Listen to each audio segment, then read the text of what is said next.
안녕하세요. 생생법률쇼 진행을 맡은 양지민입니다. 이 세상 이슈를 법률적 시점에서 다뤄보는 본격 토크 블록버스터 법률 이슈 토크 시작해 보겠습니다. 오늘 박성배 변호사님과 함께 하겠습니다. 안녕하세요. 안녕하세요. 네, 지난주에 첫 방송하신 소감이 좀 어떠세요? 진행자도 계시지만 둘이서 50분 끌고 가는 게 여간 쉽지가 않더군요. 그렇지만 많은 사건을 일목요연하게 전달하면서 주요 쟁점도 제대로 다뤄보도록 노력하겠습니다. 네, 오늘도 잘 부탁드리겠습니다. 네, 지금 이 방송은 유튜브를 통해서도 실시간으로 함께 방송이 되고 있습니다. 많은 시청 부탁드리겠고요. 유튜브를 통한 소통의 창구도 열어두겠습니다. 방송 중 궁금하신 질문들 올려주시면 저희가 답도 해드리니까요. 많은 참여 부탁드립니다. 네, 그럼 법률 이슈 토크 오늘 만나볼 주제 한번 만나보겠습니다. 공항 주차 대행업체 주차비 안 내려 꼼수. 전장현 대표 18번 출석 요청 불응.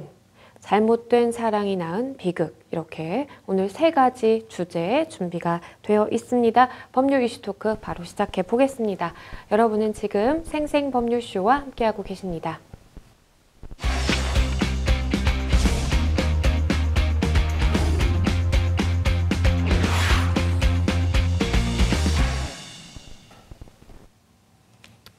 네, 첫 번째 주제 법률 이슈 토크로 바로 가보겠습니다. 공항 주차 대행업체 주차비 안 내려 꼼수라는 주제 선정해 봤는데요. 코로나가 이제 거의 끝나가다 보니까 이제 여행 떠나는 분들이 늘면서 공항 주차장에 빈자리 찾기가 굉장히 쉽지 않다고 해요. 그런데 조금 더 편리하게 주차하려고 대행 업체를 많이 이용을 하시는데 뭐 이런저런 사건 사고들이 좀 많은 것 같습니다. 굉장히 곤란한 상황에 처하는 일도 있다고 해요. 이모 씨가 해외여행을 떠나면서 이 사설 주차 대행업체에 차를 맡겼습니다. 그런데 이 직원이 이 주차장이 아닌 도착장으로 향하는데 동료 직원들을 태우기 위함이었습니다. 이 고객 차를 사용하는 것도 모자라서 험담까지 했다고 하는데 닷새 뒤에 이 씨가 차를 돌려봤습니다만 바퀴에 흠집이 난 걸 보고는 항의했지만 배상을 받지 못하고 있다고 합니다. 업체 측이 원래 휠에 흠집이 있었던 것 같다. 이 블랙박스에 충격 영상이 찍혀지지 않아서 배상을 해주기는 어렵다는 입장을 내비치고 있다는데 사실 사설 업체를 이용할 때는 사전에 사진도 잘 찍어두고 보험에 가입한 업체인지를 꼼꼼하게 따져볼 필요가 있습니다. 네, 사실 이렇게 주차 대행 맡기시는 분들 굉장히 많으신데 그런데 뭐 조금의 이제 기스라든지 아니면 흠집이 났을 때 이거에 대해서 문제를 삼아서 제대로 보상을 받거나 배상 받는 분들 굉장히 좀 드문 것 같다는 생각도 좀 들더라고요. 그리고 또 여행에서 이제 돌아와 보니까 주차 대행을 맡겼던 차가 뭐 아예 고장이 나 있는 경우도 있다라고 하고요. 뭐 부품이 교체된 사례도 있다라고 해요. 그런데 이제 이게 상대적으로 더 우리가 이제 신뢰하고 또 믿고 맡기는 공식 대행업체에서도 이 못지않게 굉장히 황당한 일들 많다고 합니다. 이 주차 대행업체 기사가 제한속도 60km인 인천공항 주차장으로 이어지는 도로에서 무려 시속 146km까지 속도를 올리는 장면이 포착됐습니다. 네. 7분가량 이 난폭 운전이 이어지게 됐는데 그것도 사설도 아닌 인천공항공사가 지정한 공식 주차 대행업체에서 이런 일이 벌어진 것입니다. 이 업체 측은 심할서를 받았다고 합니다. 심할서 3번이면 해고까지 이루어진다고 하는데 다만 사고가 없었고 과태료 단속에도 적발되지 않아서 별도의 보상은 하지 않았다고 합니다. 글쎄요. 이게 과태료도 낸 거 없고 뭐 사고도 안 났고 했으니까 이렇게 전력 질주한 거에 대해서 글쎄요. 본인들은 책임이 없다라고 주장을 하는 것인지 참 납득이 가지 않습니다. 그런데 이 주차 대행을 맡긴 차가 아니 내가 허락하지도 않았는데 수리가 돼서 돌아오는 정말 어이없는 경우도 있다고 하던데요. 네, 한모 씨가 제주도 여행을 떠나면서 김포공항 대리주차 업체에 이 45,000원을 내고 자신의 고가 차량을 맡겼습니다. 이 책임보험에도 가입한 업체라서 차량을 믿고 맡길 수 있었다고 하는데 며칠 뒤 일정을 마치고 돌아왔더니 업체 측으로부터 차량 일부가 망가졌다는 얘기를 듣게 됩니다. 이 기사 실수로 차단기를 들이받는 사고가 발생했고 그로 인해서 차량 그릴 등이 손상되었다는 설명인데 곧바로 한 씨가 차량을 살펴봤습니다. 그런데 그릴보다도 차량 하부 부품과 범퍼가 눈에 들어왔다고 합니다. 그 이유가 기존 부품과는 다른 곳으로 교체가 돼 있더라는 겁니다.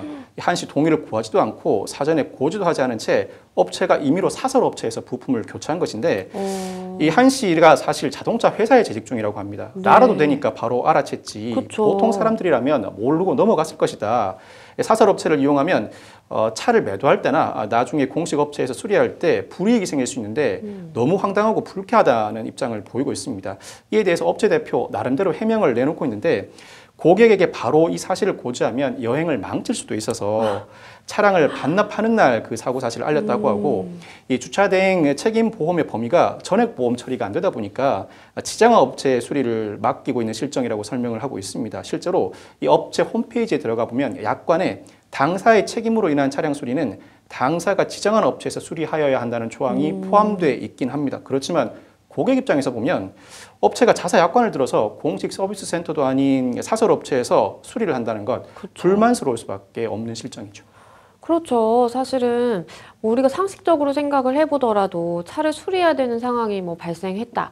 뭐 여행 중이라서 연락을 못했다라는 것을 100번 이해한다고 치더라도 그 허락을 받고 뭔가 수리하는 절차가 들어갔었어야 되는데 이건 굉장히 좀 상식적으로도 납득이 되지 않는 상황이네요. 이 대행 주차를 맡긴 차량에서 이 고객 험담을 한 직원이 있었는데 네네. 그 직원의 경우에 사실은 그 험담을 나중에 내가 블랙박스를 돌려서 들어봤을 때 네. 굉장히 뭔가 나는 화가 난다. 이거에 네네. 대해서 법적인 조치를 뭔가 취하고 싶다라고 하면 글쎄요. 모욕죄 우리가 좀 생각을 해볼 수 있을까요? 일단 형사상 모욕죄 성립 가능성은 낮습니다. 아쉽게도 민사상 손해배상 책임은 변론으로 하고 형사 책임을 묻기는 쉽지 않은 것이 이 직원 간의 험담을 두고 모욕이라고 볼 수 있는가, 즉 욕설 수준의 험담이었는지 여부가 우선 쟁점으로 불거질 것이고 그 다음으로는 전파 가능성이 있는가. 직원 간에 고객에 대한 험담을 했다고 하더라도 이 험담을 들은 직원이 다른 데 가서 이 험담을 그대로 전할 가능성이 있는지를 따져봐야 하는데 고의로 모욕죄 형사 책임을 부과받을 만한 범행을 저질렀다고 보기에는 입증상의 난점이 있는 것이 사실입니다. 그렇죠. 사실은 이제 당사자들끼리 그러니까 본인들끼리 주고받은 그런 그렇죠. 이야기이기 때문에 이거를 내가 뭐 블랙박스를 통해서 들었다라고 하더라도 기분이 나빴다고 하더라도 이거에 대해서 형사적인 책임을 묻기는 좀 쉽지 않다라는 점 기억을 하셔야 될 것 같아요. 그러면 이제 사실 많은 뭐 사건 사고들 설명을 해드렸는데 재물손괴라든지 아니면 자동차 등 불법 사용죄도 우리가 생각을 해볼 수 있을 것 같은데 어떨까요? 재물손괴 부분은 주차 대행업체 직원들이 얼마나 차를 운전하는 과정에서 과도한 운전을 했는지 여부에 따라 달라질 수 있을 것 같습니다. 재물손괴죄는 고의범입니다. 차를 운행하는 과정에서 차가 일부 손상됐다고 하더라도 의도치 않게 사고가 발생한 상황이라면 과실범에 불과해서 이를 두고 재물손괴죄로 처벌하기는 어렵습니다. 내가 차를 운행하는 과정에서 워낙 난폭하게 운행을 하다 보니 차가 망가져도 좋다고 인식할 만한 즉 그와 같은 평가가 가능할 정도로 과도하게 차를 난폭에 몰았다면 그때는 재물손괴죄 성립 여부를 논해볼 수 있을 것 같습니다. 또한 자동차 등 불법 사용죄는 생소하게 받아들이시는 분들도 있을 것 같은데 절도는 기본적으로 그 물건을 가져가서 돌려주지 않아야 성립합니다. 그렇지만 자동차 등 일정 물건은 가져가서 사용한 뒤에 돌려준 경우에도 자동차 등 불법 사용죄로 처벌하는 규정을 따로 마련해 두고 있습니다. 만약 주차 대행업체 직원들이 일정한 업무 외에 다른 직원들을 태우는 등 사적 용도의 이 자동차를 사용하고 돌려준 상황이 그대로 입증된다면 이때는 자동차 등 불법 사용죄 충분히 성립 가능합니다. 네, 말씀해 주신 것처럼 내가 이 차를 망가뜨려야 되겠다라는 고의를 가지고 어디 뭐 이렇게 들이박는다라든지 뭐 이런 행위를 한 게 아니라 내가 정말 허락을 받지 않고 이렇게 차를 사용한 거는 뭐 잘못한 행위이기는 하지만 이걸 두고 재물손괴까지는 좀 묻기 어려울 수 있겠다라는 말씀도 주셨고 그리고 내가 허락 없이 사실 자동차를 사용한 거 그 부분은 좀 법적인 책임도 우리가 물어볼 수 있겠다라는 말씀 주셨습니다. 그 외에 우리가 좀 법적으로 추가적으로 고려해 볼 사항들 좀 없을까요?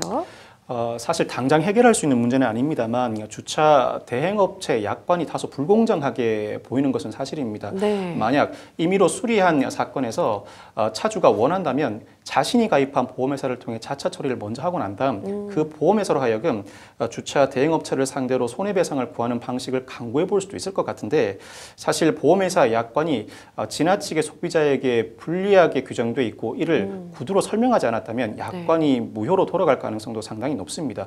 물론 다툼의 여지는 심하겠습니다만 또 당장 해결할 수 있는 문제는 아닙니다만 충분히 문제 제기를 해볼 수 있고 이와 같은 사정들이 누적된다면 관계 당국에서도 주차 대행업체에 약관의 변경을 유도할 가능성이 상당히 높아 보입니다.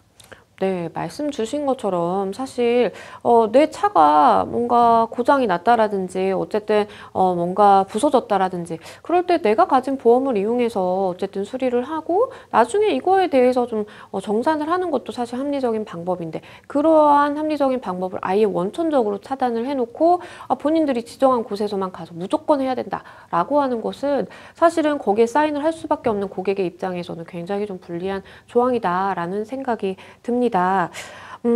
그런가 하면요, 이 유료 주차장의 차량을 보통은 이렇게 대행업체가 맡아서 주차를 해놨다가 고객이 이제 공항을 이용하고 한국에 돌아온다라든지 그럴 때 찾을 때 이제 돌려주는 그런 서비스인데 여러 대를 주차한 다음에 꼬리 물기를 해서 빠져나가서 적발이 되는 일도 있었네요. 이게 가능하네요. 이 공항의 사설 주차 대행업체가 주차 요금을 납부하지 않기 위해서 꼼수를 부린 장면이 포착됐는데 이 CCTV 영상을 보면 서울 강서구의 한 건물 주차장에서 차량 12대가 꼬리 물기를 하면서 줄줄이 빠져나가는 모습을 확인할 수 있습니다.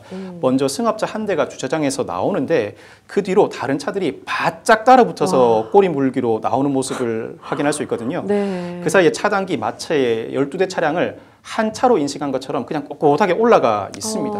알고 봤더니 이 차단기가 완전히 내려오기 전에 앞차에 바짝 따라붙으면 출구 감지기가 여러 대를 한 대로 인식하는 원리를 악용해서 주차 대행업체가 꼬리 물기로 주차장에서 빠져나오는 방식을 활용했던 것인데 그로 인해서 차량 12대 부과된 주차료 0원이었습니다. 그 이유가 가장 먼저 빠져나오는 차량은 주차비 부과 대상이죠. 그렇지만 이 차마저도 입차한 지 30분이 안 돼서 즉 회차 차량이라서 주차료를 물리지 그렇군요. 못하는 상황이었습니다. 이 차를 이용해서 꼬리 물기로 전 12대에 대한 차량 주차료를 전혀 부과받지 않았습니다. 심지어 이 같은 범행이 수백 차례 반복됐다고 하는데 자동으로 운영되는 무인 주차장이라고 합니다. 그래서 관리인 측 2달이 지나서야 피해 사실을 알게 됐다고 호소하고 있고 심지어 김포공항 안에 있는 주차장에서도 꼬리 물기 출차 수법이 적용되기도 했다고 합니다. 지난해 경찰이 주차 대행업체 한 곳을 적발해서 사기 혐의로 송치하기도 했지만 이 같은 일이 계속해서 반복되고 있습니다.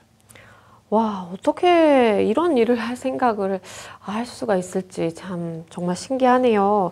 그러면 이걸 좀 법적으로 우리가 좀 생각을 해봐야 되겠죠? 네. 주차장 이렇게 꼬리 물기 꼼수 법적으로 어떤 글쎄요 처벌을 받게 될까요? 앞서 경찰이 이와 같은 범행을 저지른 이를 상대로 사기 혐의를 적용해 송치한 바가 있습니다. 물론 사기죄에서의 기망은 충분히 인정될 만한 상황인데 주차장 관리자를 속였다는 취지죠. 그로 인해서 재산상 이익을 취득했다는 의미인데 다만 사기 이전에 편의시설 부정 이용죄도 충분히 적용 가능성이 있어 보입니다. 특히나 이 자동으로 운영되는 무인 주차장의 경우에는 사람이 그곳에 존재하고 있지는 않죠. 그렇죠. 이 무인 주차장을 이용해서 즉 부정한 방법으로 대가를 지급하지 않고 유료 자동 설비를 이용했다고 평가할 수 있어서 이 경우에는 먼저 편의시설 부정 이용죄를 적용해 범직합니다. 사기죄를 적용하기 어려울 때 그에 대체되는 또 다른 법률로 마련된 것이 이 편의시설 부정 이용죄이니 사기죄 내지는 편의시설 부정 이용죄 둘 중 하나는 성립 가능성이 상당히 높다고 할 수 있습니다. 네, 그리고 이것도 참 마음에 걸리네요. 말씀 주신 것처럼 업체가 적발을 당해서 사기 혐의로 송치를 하기도 했는데 이게 계속해서 반복이 된다라는 것은 이게 어쩌다가 정말 걸려서 내가 처벌을 받고 어떤 뭐 벌금을 낸다라든지 이런 것보다 실제로 이용하는 본인들이 이제 이득을 취할 수 있는 금액이 더 많다라고 좀 생각을 하다 보니까 이런 게 좀 반복이 되는 거 아닌가라는 또 생각도 들고요. 그런가 하면요. 얼마 전에 이제 굉장히 좀 추웠던 때가 있었는데 인천공항에 주차된 차량 수백 대가 이제 너무 춥다 보니까 한꺼번에 방전이 되면서 주차 대행 서비스가 2시간가량 마비가 됐었다라고 합니다. 얼마나 정말 혼돈 속의 상황이었을지 상상도 안 되는데 입국장을 빠져나온 고객들이 추위 속에서 큰 불편을 겪기도 했다고 하네요. 고객들이 엄청난 고생을 했을 것 그쵸. 같습니다. 눈이 엄청나게 많이 내린 날 인천공항 주차장에서 주차 대행업체 차를 맡긴 승객들이 2~3시간 이상 기다렸다가 겨우 차를 돌려받을 수 있었다고 합니다. 차량 수백 대가 강추위 속에서 무더기로 방전되게 된 것인데 이때는 충전용 차량이 와서 빨리 충전을 시켜줘야 합니다. 그런데 눈이 쏟아진 날은 이 충전용 차량도 빨리 오기가 상당히 어려웠다고 합니다. 심지어 일부 차량은 열쇠까지 방전돼서 차가 어디 있는지 위치 파악에도 상당한 시간이 소요됐다고 합니다.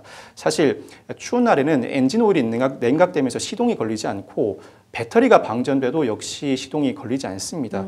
이 겨울철 차량 방전을 막기 위해서는 미리 배터리 성능 점검을 받을 필요가 있지만 이러한 조치가 사전에 취해지기 어려울 때에는 장시간 주차할 때는 블랙박스 전원이라도 꺼두시면 이 방전 가능성을 상당히 막을 수 있습니다.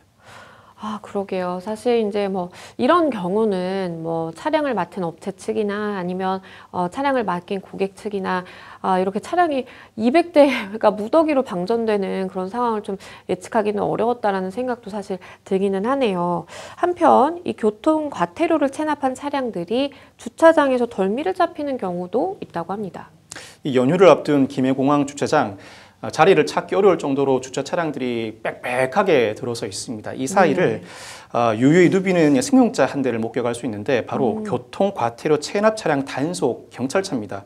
이 초당 15장을 촬영하는 카메라를 탑재해 두고 번호판을 인식한 뒤에 과태료 미납 차량으로 확인되면 경보음이 울리는 기능을 보유하고 있습니다. 상당히 놀라운 기능을 보유하고 있는데 이렇게 찾아낸 미납 차량을 보고 경찰관은 그 차량의 번호판을 떼내고 앞유리에 영치증을 붙입니다. 사전에 번호판을 떼내고 영치증을 붙이기까지 지난한 과정을 밟게 되는데 먼저 1차 고지서, 2차 고지서 발송하고 압류 통지서까지도 발송한 뒤에 그래도 체납 금액이 30만 원을 넘었을 경우에는 번호판을 뗀다고 안내문을 사전에 보내기도 합니다.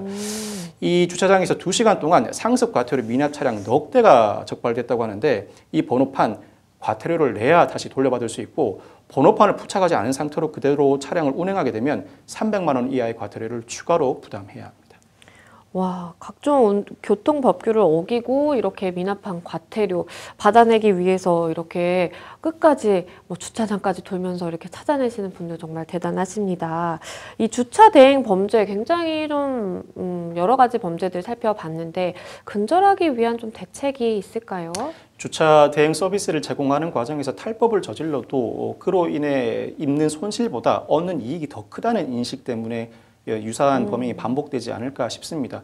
고객들은 상당히 고액의 돈을 내고 주차 대행을 맡기고 있는 실정인데 그에 대비한 업체 측의 약관은 고객들에게 상당히 불리하게 규정되어 있는 것이 사실입니다. 이와 같은 일이 어제 오늘 일이 아니고 반복되고 있을 뿐만 아니라 그로 인해 피해를 입고 있는 고객들의 사례도 많이 늘어나고 있습니다. 약관의 전면적인 개정을 유도해내는 관계 당국의 노력이 필요한 시점이라고 보여집니다. 네, 변호사님께서 말씀해 주신 것처럼 나중에는 이렇게 약관이 좀 변경이 돼서 좀 고객들이 이렇게 불만을 가지는 조항들도 나중에는 좀 사라지는 걸 기대해 볼 수 있지 않을까라는 좀 생각도 듭니다. 공항 주차 대행 범죄 관련해서 다양한 사건, 사고들 짚어봤습니다. 여러분은 지금 생생법률쇼와 함께하고 계십니다.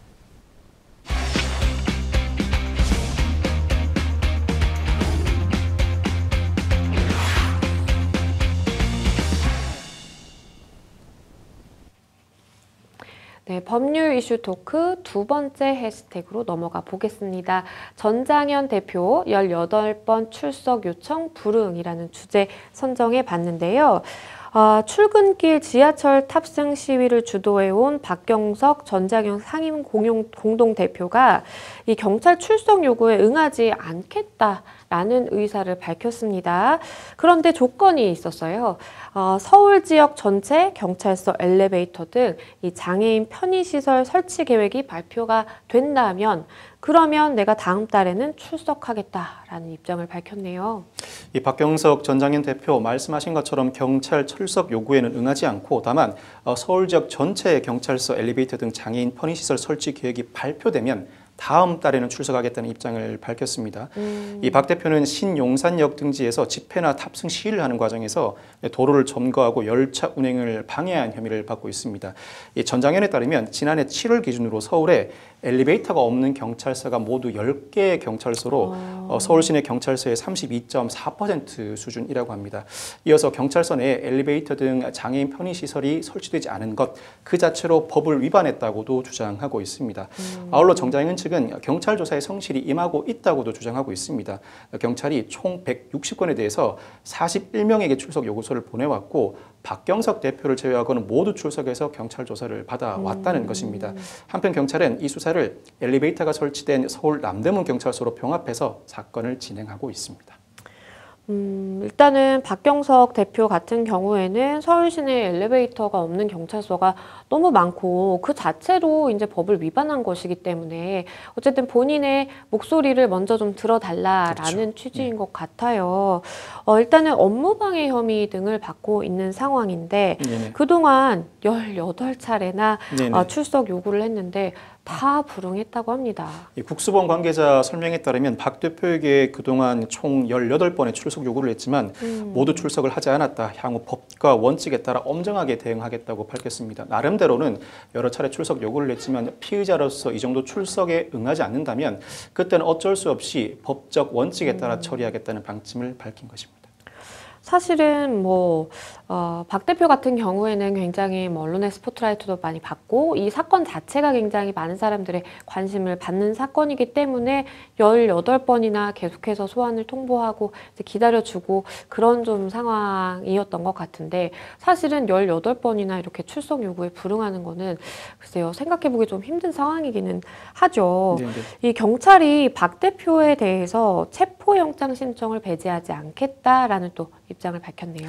국수본 관계자가 체포영장 등 수단에 대해서도 배제하지 않는다는 입장을 내놨습니다. 사실 피의자에게 피의자 신문을 위해서 출석을 요구했음에도 불구하고 불응하거나 불응할 우려가 있을 때는 체포영장을 신청해 발부받아 사안을 진행하기 마련입니다. 이 사안에서 체포영장을 발부 신청할 경우에 재판부에서 받아들여줄 가능성이 더러 있어 보이는데 체포영장은 구속영장과는 그 성질이 전혀 다릅니다. 구속영장은 범죄 혐의가 소명되고 도주 우려 또는 증거인멸의 우려가 있을 때 장기간에 걸쳐 수사 단계에서는 경찰 단계 10일, 검찰 단계 20일, 법원 단계에서는 각 신급별 6개월까지 장기간 구금하는 조치이지만 체포영장을 발부받아서 그 피의자를 경찰서로 구인한 후에 조사 직후 바로 석방하는 제도입니다. 그 자체가 범죄 혐의가 있음을 전제로 하지 않을 뿐만 아니라 장기간 구금하는 조치가 아니기 때문에 18번 소환 요청에도 불구하고 응하지 않은 이 사안 체포영장을 신청한다면 일단 발부 가능성은 높아 보입니다. 그러면 변호사님께서 말씀을 해주셨지만 이제 체포영장은 사실은 뭐가 범죄 혐의가 명확하게 있어야 되는 걸 전제를 하는 거는 아니기 때문에 사실 이렇게 18번이나 와달라라고 했는데 오지 않는 경우 조사를 위해서 어쩔 수 없이 좀 이렇게 글쎄요 체포를 해와야 되는 필요성을 강하게 좀 어필할 수 있지 않을까라는 또 생각도 드는데요. 우리가 일반적인 상황에서 이렇게 이렇게 소환에 불응하게 되는 경우 체포되는 경우가 많다라고 볼 수가 있을까요? 이 사안의 경우에는 18번 피의자 출석을 요청하기까지 체포영장 신청을 하지 않았는데 아마 장애인이라는 특수한 사정을 고려했던 것으로 보이고 그렇죠. 굳이 인신구속에 관한 절차를 밟지 않으려고 회피해 왔던 것 같습니다. 그렇지만 일반적인 사건의 경우에는 통상 전화 연락으로 출석 요구를 하게 되는데 전화 연락에 응하다가 전화를 받지 않는다거나 직접 집에 찾아가 봐도 소재가 발견되지 않는 등의 사정이 벌어질 경우에는 3, 4회 출석 요청에도 불구하고 곧바로 체포영장을 신청하기도 합니다. 체포영장을 발부받아서 조사하는 과정에서 범죄 혐의가 뚜렷하고 그 죄질이 상당히 불량의 중형 선고가 예상되면 그에 이어서 곧바로 구속영장 청구를 하기도 하는데 통상적으로는 체포영장을 발부받으면 피의자 신문만 진행하고 곧바로 돌려보내는 게 통상적인 절차라고 할 수 있습니다. 네, 그럼에도 불구하고 이렇게 박 대표가 소환 요청에 불응하는 이유는 어쨌든 본인의 목소리에 조금 더 집중을 시키기 위해서 이렇게 하고 있는 전략으로 좀 보입니다.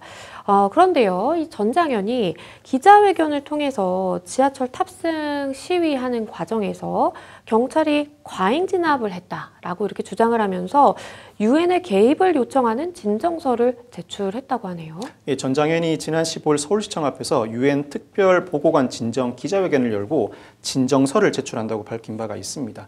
이 장애인 권리 보장 촉구 활동에 한국 정부의 중대한 탄압이 이루어져 긴급 진정서를 제출한다는 의미라고 하는데 지하철 4호선 상박 지역에서 지하철 탑승 시위를 주도했지만 경찰과 지하철 보안관에 막혀서 탑승에 실패한 바가 있습니다. 전장현 측에 따르면 당시 지하철 13대가 무정차하기도 했고 800여 명의 경찰이 시위 참여자의 지하철 탑승을 제지했는데 그 과정에서 과잉 진압이 이루어졌다는 것입니다.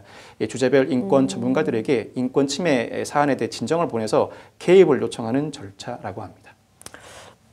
물론 전장현의 입장도 있고 사실 이 이슈 관련해서는 굉장히 좀 다양한 목소리들이 있는 것 같습니다. 그러니까 뭐 시민들 역시도 전장현의 목소리를 모르는 거는 아니지만 하지만 내가 정작 그 불편을 감수해야 되는 당사자가 되면 또 입장의 차이가 발생하는 것 같기도 하고요. 전장현 등 이 장애인 단체들이 장애인 평생교육법 제정을 촉구하고 나서면서 또 정치권을 질타하기도 했습니다. 이 전장현 등 장애인 단체들이 장애인들이 지금까지 차별을 받아서 초등학교 교육조차 받지 못해서 중학교 이하 학력으로 살아가고 있다. 이동권이 보장되지 않으니까 교육을 받지 못하고 교육을 받지 못하니까 자본주의 시장에 진입하지 못하고 있다고 지적하고 나섰습니다. 사실 장애인 평생교육법은 시행될 필요는 있어 보입니다. 이들에 따르면 장애인 평생교육법 법안 발의가 2년이 다 돼가는데 국회 교육위원회에서 제대로 논의된 바가 없다. 여야 교육위원장 모두가 발의했고 여야가 합의한 법안임에도 불구하고 무관심 속에 계속 유예되고 있다고 지적하고 있는데요. 앞서 전현직 교육위원장이죠. 유기용 더불어민주당 의원, 조혜진 국민의힘 의원이 2021년과 2022년 모두 장애인 평생교육법을 발의한 바가 있습니다. 그 내용은 장애인 평생교육 권리 보장, 국가와 지자체의 책무 명시, 교육, 고용, 서비스 연계 등 그 관련 내용을 모두 포괄하는 내용으로 구성되어 있습니다. 장애인 단체는 장애인 평생교육법이 논의될 수 있도록 천막 농성을 시작하고 국회 의사당령에서도 선전전도 진행한다고 예고했는데 요청을 하는 과정에서 다소 과격하다고 평가받을 수 있는 부분은 있습니다만 이렇게 행동하지 않으면 누구도 우리말을 들어주지 못하는 다소 간곡한 표현도 그 속에 포함되어 있는 것 같습니다. 할 수 있는 모든 조치, 국제사회의 도움을 요청하거나 입법 등 모든 조치를 촉구하는 일련의 과정에 있는 것 같습니다. 말씀하신 것처럼 사실 전장현이 이렇게 대중의 주목을 받는 시기도 좀 없었던 것 같아요. 그러니까 그러다 보니까 이번에 이슈가 됐을 때 뭔가 본인들이 원하는 것을 얻어내기 위해서 어쨌든 모든 수단을 다 이제 동원해서 우리가 목소리를 좀 내겠다라는 계획을 가지고 있는 것 같고 본인이 이제 어쨌든 원하는 그 부분 중에 하나로는 말씀 주신 것처럼 장애인 평생교육법 법안의 이제 통과를 위해서 우리가 좀 노력을 하겠다라는 것으로 보입니다. 그런가 하면요, 이달 초에 오세훈 서울시장과 박 대표의 만남이 있었습니다. 오 시장이 이 지하철 지연이 뒤따르는 시위를 좀 자제해달라라고 거듭 촉구했다고 하네요. 오 시장이 드디어 지난 2일 서울시청에서 박 대표를 만났습니다. 이 자리에서 오 시장이 박 대표를 향해서 시위와 요구 얼마든지 좋은데 지하철을 세우는 것은 안 된다고 강조했습니다. 오 시장이 만남을 준비하면서 철도안전법을 오랜만에 들여다봤는데 이 행위가 굉장히 중형에 처해지는 범죄다라는 점을 강조하면서 더 이상 지하철을 세우는 조치는 하지 말아달라고 부탁을 거듭 반복했습니다. 그러자 박 대표 서울시장으로서 기재부 장관에게 요청을 해주시길 바란다. 기재부에 장애인 권리 예산 반영을 건의해달라고 거듭 청하기도 했습니다. 즉 지하철 세우는 조치는 안 된다는 오 시장의 입장과 장애인의 권리를 보장하기 위해 서울시장으로서 관련 조치를 취해달라는 박 대표의 입장이 팽팽하게 맞선 자리였습니다. 네, 일단은 뭐 겉에서 봤을 때는 오 시장이 거듭 이제 좀 자제를 해주세요 이렇게 좀 촉구하는 그런 모양새기는 했지만 사실은 실질적으로 이게 중단되지 않으면 우리도 좀 뭔가 법적인 조치를 취할 수도 있다라는 그런 가능성을 좀 내비치는 그런 자리였다라는 생각도 듭니다. 지하철 시위가 계속된다면 오 시장이 이야기한 저 중범죄 적용이 실제로 좀 가능할까요? 지하철을 세우는 행위는 철도안전법에 그 처벌 규정을 두고 있습니다. 폭행 또는 협박으로 철도 종사자의 직무집행을 방해하는 혐의인데 일종의 업무방해라고 할 수 있습니다. 업무방해에서의 폭행 또는 협박은 그 철도 종사자의 몸에 직접적인 폭행을 가해야 성립하지 않습니다. 지하철 자체의 문이 닫히게 하지 않는 조치 등으로 간접적으로 철도 종사자의 업무를 방해한다고 하더라도 업무방해, 즉 철도안전법 위반이 성립할 가능성이 상당히 높습니다. 법정행 자체가 징역 5년 이하 또는 5천만 원 이하의 벌금으로 결코 가볍다고 할 수는 없습니다. 다만 이 사안을 어느 정도 수준으로 적용해서 수사와 재판을 진행할지는 지켜봐야 할 것 같은데 원론적으로 그 위반 행위에 적용되는 법률 자체가 중형이다라고 평가는 할 수 있을 것 같습니다. 일단 전장현이 출근길 지하철 승하차 시위를 다음 달 23일까지 하지 않겠다라고 이제 밝힌 상황인데 서울시와 또 면담도 예정이 되어 있다고 해요. 그렇습니다. 전장현이 일부 물러난 듯한 모습도 보이고 있습니다. 지하철 승하차 시위를 다음 달 23일까지 하지 않을 것이고 다만 승강장에 머물면서 지하철 선전전 형식으로 홍보는 계속 진행하겠다고 밝혔습니다. 그러면서 다음 달 2일 지하철역 엘리베이터 100% 설치 약속이 지켜지지 않은 문제, 또 내년도 서울시 장애인 권리 예산 등과 관련해서 서울시 측과 협의하는 자리를 가질 예정이라고 하는데 일단 한 발 물러나는 모양새이긴 합니다만 향후 절차 진행 과정, 장애인의 권리를 대폭 확대하는 방안이 충분히 보장되지 않는다면 또 다른 갈등의 불씨는 남아 있는 것 같습니다. 그러게요. 사실 저는 전장현 이슈가 나오면 굉장히 좀 이야기를 하기 조심스러우면서도 좀 어려운 마음이 들더라고요. 왜냐하면 사실 지하철 출근길 시위가 올바른 방법은 아니라고는 생각을 합니다. 하지만 그렇게 하지 않았더라면 전장현의 목소리에 지금처럼 귀 기울여주는 상황이 또 생길 수 있었을까라고 한다면 그건 또 아닌 것 같기 때문에 나름대로 정말 전장현의 입장에서도 본인들의 목소리를 내다가 이런 방법을 취한 거 아닌가라는 생각도 좀 들기는 하는데요.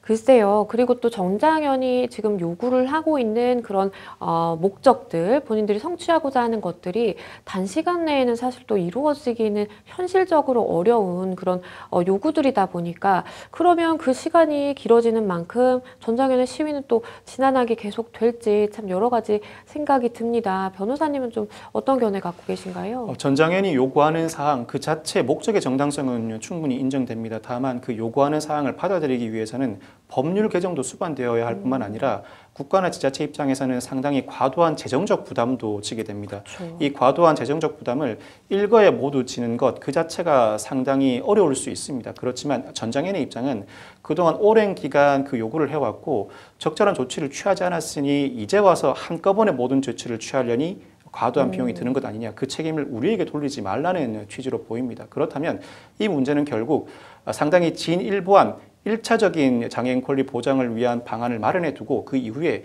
순차적으로 장애인 권리를 확장하기 위한 조치들을 후속적으로 계속해서 단행해 나가는 방식으로 출구 전략을 서로 모색해 나가야 하지 않을까 싶은 생각이 듭니다. 네, 맞습니다. 말씀 주신 것처럼 전장현에서 어쨌든 주장하는 그 목적의 정당성 인정이 되고 그 방향성 역시도 좀 맞다라는 생각이 좀 듭니다. 네, 전장현 대표 18번 출석 불응이라는 주제로 두 번째 법률 이슈 토크 짚어봤습니다. 저희는 세 번째 주제로 넘어가 보겠습니다. 저희가 준비한 세 번째 법률 이슈 토크는요. 잘못된 사랑이 낳은 비극입니다. 이 주제에 관련된 사건들 중심으로 좀 이야기를 나눠볼게요. 먼저 첫 번째 사건은요.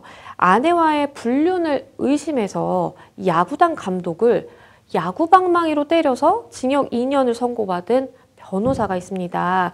그런데 그 폭행 장면을 고스란히 목격한 그 어린 학생들이 있었거든요. 야구단 학생 및 코치들에게도 위자료를 물게 됐다고 합니다. 이 변호사 A씨가 지난 2020년 11월에 경기 양주시의 한 야구장에서 자신의 큰아들을 포함해서 학생들에게 야구를 가르치는 리틀 야구단 감독 B씨를 야구 방망이로 폭행하는 등 상해를 가하는 사건이 발생했습니다. 이로 인해서 감독 B씨가 안와 골절 등 전치 10주의 중대한 상해를 입게 되는데 변호사 신분입니다. 변호사 신분인 A씨가 결국 형사재판을 받게 됐습니다. 형사재판 과정에서 자신의 아내와 B씨가 바람을 피웠다고 생각해 범행을 저질렀다고 진술했고 결국 A씨 징역 2년의 실형을 선고받게 됩니다. 이후에 문제는 더 이어지게 되는데 그쵸. 당시 현장에 있던 리틀 야구단 소속 학생 선수 12명 모두 초등학생들입니다. 아이고. 학생 선수 12명 감독님이 폭행당하는 장면을 보고 충격을 받았다. 너무 무섭고 악몽까지 꿨다면서 정신적 고통에 대한 위자료를 구하는 손해배상 청구 소송을 제기하기에 이릅니다. 뿐만 아니라 코치 2명도 각각 스트레스에 대한 급성 반응, 외상 후 스트레스 장애를 입게 되었다면서 정신적 고통에 대한 위자료를 구하는 손해배상 청구 소송을 같이 제기하게 됩니다. 이에 따라 민사재판부 결국 변호사 A씨로 하여금 이 피해자들에게 각 100만 원을 배상하라는 판결을 선고하게 됩니다. 원고들이 피고가 폭행하는 장면을 목격했다고 충분히 인정할 수 있다. 그로 인해 정신적 충격을 받았을 것임은 경험칙상 충분히 인정된다는 이유에서였습니다. 와, 정말 대단하네요. 말씀 주신 것처럼 초등학생 사실 아이들이죠. 아이들이 야구 방망이로 본인들을 가르쳐 주시는 그 감독님이 폭행을 당해서 안화골절까지 발생하는 전치 10주의 상해를 입는 그 장면을 목격했다라고 한다면 당연히 정신적인 충격과 그리고 사실 야구단 뭐 리틀 야구단이기는 하지만 어쨌든 야구를 뭐 계속해서 이어갈 수 있을지라는 또 생각도 개인적으로는 좀 걱정도 되는 마음이 듭니다. 아, 그런가 하면요. 본인의 아내와 불륜관계라고 의심한 20대 남성을 삼단봉 등으로 무차별 폭행한 남성이 있는데요. 이 남성 역시 또 실형을 선고받았네요. 20대 남성 A씨가 지난해 8월 오전 1시 50분경에 인천 미추홀구의 건물에서 또 다른 남성 B씨의 머리 부위를 삼단봉과 주먹으로 폭행한 혐의로 재판에 넘겨졌습니다. 아내의 주거지 현관문을 열고 밖으로 나오는 B씨를 보자마자 폭행하기 시작했는데 주거지로 몸을 피한 B씨를 쫓아가서 폭행을 이어나가기도 했습니다. 이로 인해서 B씨 치아가 손상되고 두피가 찢어지는 부상을 입게 됩니다. 재판부는 A씨에게 징역 10월의 실형을 선고합니다. 재판부는 범행 수법이 거칠고 난폭해서 B씨가 가볍지 않은 상해를 입게 됐다. 또 A씨가 누범 기간 중에 재범했고 누범 기간은 형 집행을 종료한 때로부터 3년 이내를 말합니다. 3년 이내에 다시 범행을 저질렀고 범행 이후에 B씨에게 보낸 SNS 메시지 등을 보더라도 범행 후의 정황이 매우 불량해서 실형 선고가 불가피하다고 판시했습니다. 다만 A씨가 늦게 나와 반성하고 있고 법원에 처벌 불원서가 제출됐다고 하는데 피해자 B씨가 처벌 불원서를 제출한 것으로 보입니다. 그럼에도 불구하고 A씨에게 실형을 선고했다는 점에서 재판부가 이 사안을 상당히 심각하게 보았음을 알 수 있습니다. 이 사건을 들으신 이제 시청자 여러분들은 그런 생각을 하실 수도 있을 것 같아요. 왜냐하면 이제 반성을 본인이 하고 있고 그리고 법원에 처벌 불원서가 제출이 됐기 때문에 아니 피해자가 처벌을 하지 말아달라고 지금 이야기를 하는 상황에서 벌금도 아니고 어떻게 이렇게 실형이 선고가 될까라는 생각을 하실 수도 있을 것 같은데요. 양형에 우리가 어떤 점들이 좀 반영이 되고 그럼에도 불구하고 이렇게 실형 선고가 되는 경우는 또 어떤 경우인지 좀 설명을 해주시죠. 약 5년 전부터 수사기관과 재판부는 묻지마 폭행을 비롯한 폭행 사범에 대해서 엄단하는 기조를 유지하고 있습니다. 초범이라고 하더라도 전치 5주를 넘어가는 중상해를 입힌 데다 묻지마 폭행을 단행한 경우에는 곧바로 구속 수사를 원칙으로 하고 있고 형사재판 단계에서도 충분한 합의를 통해서 피해 배상을 해주고 피해자로부터 처벌 불원 의사를 밝히지 않는 이상은 곧바로 실형 선고를 하는 경향이 있습니다. 특히 이 사안의 경우에는 피해자가 처벌 불원서를 제출했음에도 불구하고 실형을 선고했는데 그 이유는 죄질이 대단히 불량한 데다가 아마 누범 기간 중에 다시 죄를 범하였다는 사정이 대폭 참작된 것 같습니다. 즉 폭행으로 인해서 피해자가 큰 부상을 입었을 뿐만 아니라 누범 기간 중에 재범했다. 엄한 처벌을 하지 않으면 이와 같은 범행을 더 이상 막기 어렵다는 판단이 주요한 판단 근거로 작용한 것 같습니다. 사실 어떻게 보면 이 남편 같은 경우에는 아내와 다른 남성이 이제 불륜을 저질러서 내가 어떻게 보면 좀 피해자인 입장이었는데 이렇게 폭행을 휘두르다 보니까 본인이 이제 가해자가 돼서 실형까지 살게 되는 그런 상황을 좀 맞닥뜨리게 됐습니다.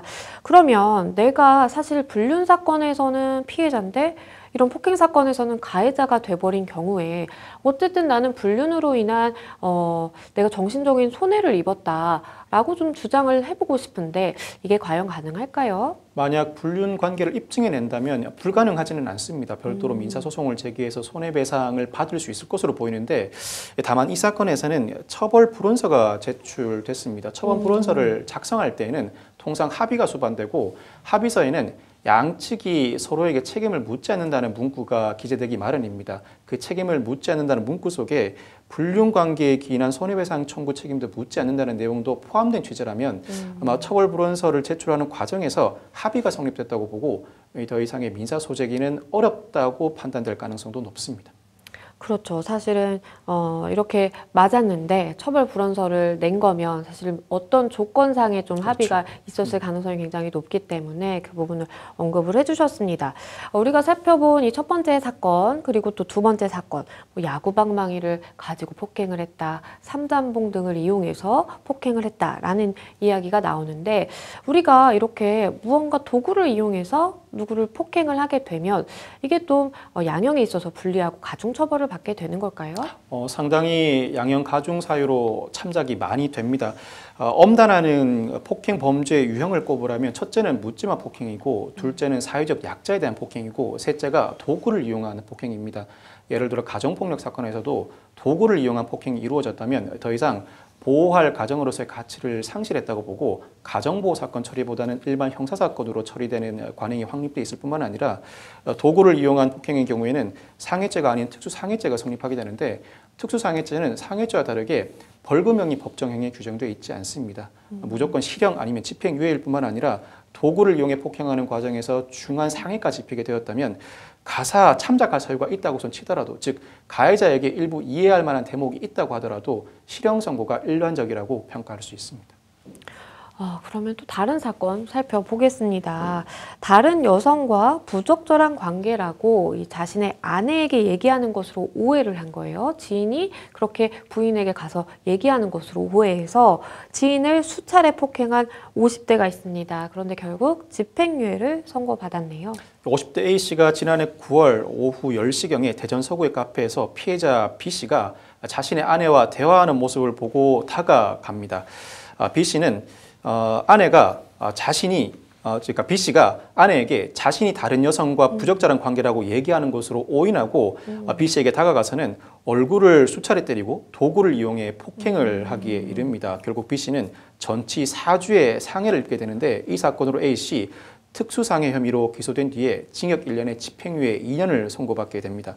재판부는 수차례 폭력을 행사하고 위험한 물건을 사용해 그 범행 내용이 좋지 않은데 반성하는 태도를 보이고 있고 일부 금원을 공탁한 점을 들어 실형 선고는 하지 않고 집행유예 선고를 하게 됐습니다. 참 놀랍네요. 그러니까 본인의 지인이 부인과 대화하는 걸 나의 불륜 사실을 이야기한다라고 그렇죠. 지레 겁을 먹고 본인 혼자서 오해를 하고 가서 이렇게 지인을 폭행을 한 건데 말씀해 주셨지만 이제 사실 앞선 사건들도 다 특수상해 사건이었는데 이 50대 남성 같은 경우에는 이제 집행유예를 선고를 받았어요. 네. 어떤 부분이 좀 유리하게 작용이 됐을까요?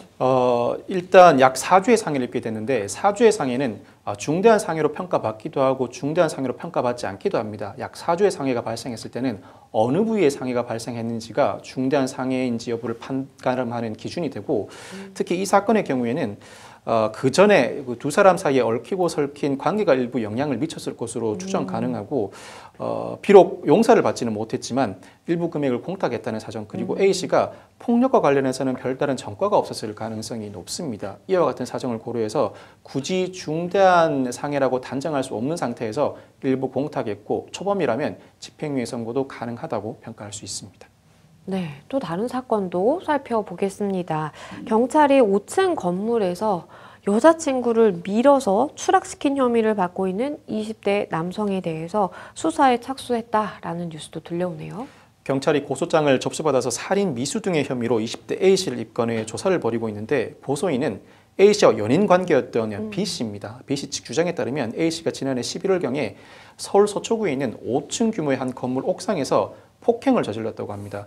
건물 난간까지 도망을 갔지만 A씨가 지속적인 폭행을 감행해 난간 밖으로 밀려서 추락했다는 것입니다. 그로 인해서 중상을 입었다는 주장인데 B씨 측은 사람을 밀면 건물 밖으로 떨어져 사망할 위험이 있다는 사실을 누구도 알 수 있을 정도로 난간이 낮고 발판은 높았다고 주장하고 있습니다. 뿐만 아니라 A씨가 비슷한 시기에 B 씨의 휴대전화를 가지고 간 뒤에 SNS 메시지 등을 훔쳐보기도 했다면서 정보통신망법 위반 혐의도 A 씨에게 적용되고 있습니다. B 씨 측에 따르면 과거에도 A 씨가 30분 안에 내 집으로 오라던가 전화를 끊지 말라면서 관련 협박도 감행해 왔다고 주장하고 있습니다. 와, 이렇게 연인 사이에서 이렇게 험악한 일이 사실 발생하기도 합니다. 또 다른 비슷한 사건인데요.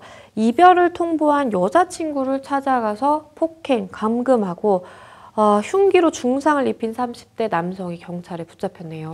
최근 30대 남성이 이별을 통보한 여자친구 B 씨의 집을 찾아가서는 감금하고 B 씨가 반항하자 흉기를 휘두르는 등 범행을 저질렀습니다. 당시 B 씨가 출혈로 병원 치료를 받게 됐는데 다행히 생명에는 지장이 없다고 합니다. 이후에 신고를 받고 출동한 경찰, 병원에서 A 씨의 자백을 받은 후 긴급 체포했습니다. 긴급 체포는 통상 자주 이루어지지 않습니다만 사안의 중대성을 감안할 때 도주 우려가 높다고 보고 그 자리에서 경찰이 긴급 체포한 것으로 추정됩니다. 와, 이 두 사건을 보면 사실 이 남성들이 여자친구를 밀어서 추락시킨 경우에도 뭐 살인미수를 비롯해서 정보통신망법 위반, 뭐 폭행죄 다양한 범죄들을 저질렀고, 그리고 이 두 번째 사건 같은 경우에도 특수상해뿐만 아니라 뭐 폭행하고 뭐 감금하고 뭐 이런 행위까지 사실 다양한 행위들이 수반이 됐어요. 이런 경우에는 사실 어떻게 입건이 되고 또 어떻게 처벌을 받게 되는지 좀 설명을 해주시죠. 특히 두 번째 사건의 경우에는 병원 응급실에서 이 사안이 발각됩니다. 두 사람이 병원에 찾아온 모습을 본 간호사가 여러모로 볼 때 수상한 행적이 발견된다는 것입니다. 경찰에 신고하면서 A 씨가 긴급 체포되게 된 것인데 경찰은 곧바로 구속영장을 신청하는 방안도 검토 중입니다. 통상 피해자가 직접 신고하는 경우뿐만 아니라 상당히 중한 상해가 가해질 때는 이웃집이나 주변에서 그 모습을 보고 신고하는 경우도 많고 현장에 출동했을 때 사안이 중할 때는 현행범 체포를 하기도 합니다만 그 자리를 벗어난 가해자, 사안 자체가 중하다면 곧바로 경찰이 추적해서 사실관계를 파악한 뒤에 긴급 체포를 하는 경우도 왕왕 발견할 수 있습니다. 이 폭행 장면 아무리 연인 관계라고 하더라도 그 상해가 중하고 죄질이 불량할 때에는 중형 선고가 예상돼 긴급 체포는 자주 이루어지는 인신구속 수단이라고 할 수 있습니다. 말씀 주신 것처럼 경찰은 이 남성에 대해서 구속영장을 신청하는 방안을 검토 중이라고 말씀을 주셨는데 사실 뭐 피해자가 만약에 이 사람 이렇게 구속되는 거 나는 원치 않는다, 나는 처벌도 원치 않는다 라고 하는 상황에서도 구속영장이 실제로 발부가 될 수도 있을까요? 피해자가 구속영장 발부를 원하지 않는다는 의사를 강력하게 피력하면 그 이전에 폭력 전과가 많지 않다면 구속영장은 기각될 가능성이 상당히 높습니다. 따라서 피해자가 처벌불원서를 제출할 때는 신중하게 고려하시고 판단한 뒤에 처벌불원서를 제출하셔야 합니다. 다만 영장실질심사 단계에서 구속영장이 발부되지 않는다고 하더라도 향후 재판 단계에서 즉 충분한 심리를 하고 난 다음에는 실형 선고를 할 가능성이 여전히 남아 있습니다. 그리고 또 다른 사건이 있습니다. 이 겨우 6개월 만났을 뿐인데 철제의자로 여자친구의 머리를 가격을 한 이 남성이 있는데요. 글쎄요. 어떤 사건일까요? 지난해 11월 경남 창원시에 있는 한 식당에서 40대 여성 A씨와 6개월 교제한 남성 B씨가 서로 대화를 나누다가 B씨, 여성 A씨에게 폭행을 가했습니다. B씨가 철제의자로 A씨를 내려치기도 했고 손으로 수차례 짓누르기도 했습니다. 신고를 받고 출동한 경찰 이들을 제지하면서 사건의 경위를 묻고 있는데 그 와중에도 B씨는 폭력성을 가라앉히지 못하고 옆에 있던 플라스틱 접시를 A씨를 향해 집어 던지기도 했습니다. 이 사안을 두고 재판부 B씨에게 징역 10월에 집행유예 2년을 선고하고 사회봉사 수강명령을 명령했습니다.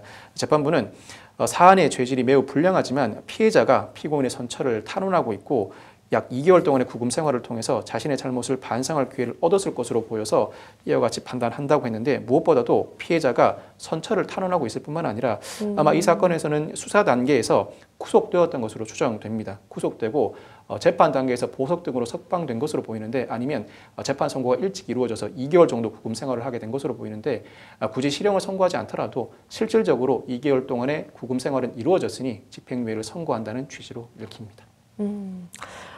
정말 연인 사이 아니면 부부 사이에서도 이런 좀 험악한 일이 발생할 수 있고, 그리고 우리가 데이트 폭력이라고 이야기하지만 굉장히 심각한 수준의 그 폭행이 발생하는 경우 굉장히 많거든요. 우리가 좀 예방할 수 있는 그런 방법이 있을까요?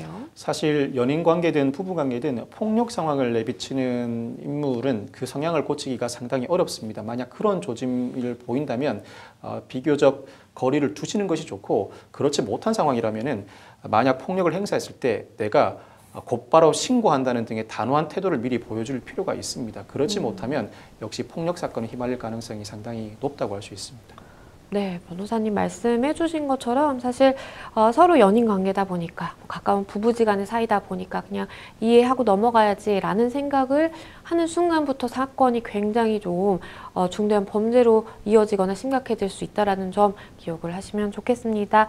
세 번째 주제, 잘못된 사랑이 낳은 비극이라는 주제로 이야기 나눠봤습니다. 생생법률쇼 마칠 시간이 다 됐는데요. 오늘 함께 해주신 박성배 변호사님 감사합니다. 네, 감사합니다.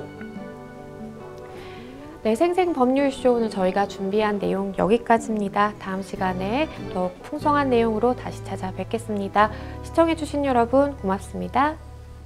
너의 말들을 웃어 넘기는 나의 마음을 모르겠지. 너의 모든 걸 좋아하지만 지금 나에겐 두려움이 없어. 너무 많은 생각들이 너를